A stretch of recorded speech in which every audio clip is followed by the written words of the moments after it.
អាកាសធាតុក្តៅប្រែប្រួលស្រមោចក៏បានគិតគ្នាថាខ្ញុំគិតថាពួកយើងត្រូវតែដាំស្រូវធ្វើជាអាហារសម្រាប់ថ្ងៃក្រោយមិនដែរអ្នកទាំងអស់គ្នា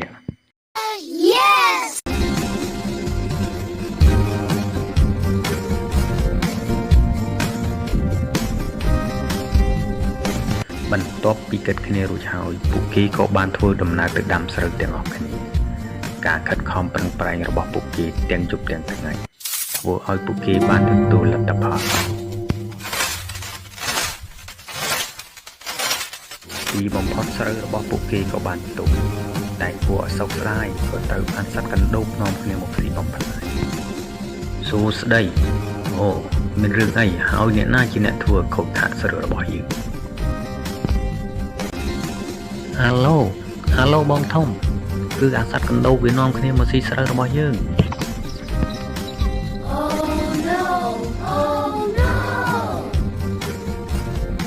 បើយើងមិនតដៃជាមួយនឹងវាទីនោះយើងគ្មានអាហារសម្រាប់បងប្អូនថ្ងៃក្រោយទេ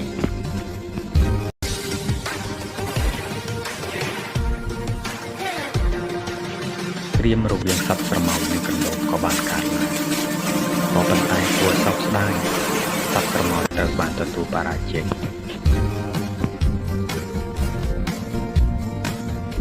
ហាឡូសម្លាញ់មកជួយយើងផងយើងមិនអាចឈ្នះកណ្ដូបចង្រៃនេះបានទេអូខេព្រាមខ្ញុំទៅហើយកណ្ដូបទាំងនោះមិនអាចតស៊ូនឹងកូនមាន់បានទីបំផុតពួកគេក៏ដាក់វាប្រូចតែម្ដងបន្ទាប់ពីការជួយអន្តរាគមន៍ពីកូនមាន់ធ្វើឲ្យពួកគេទទួលបានជោគជ័យ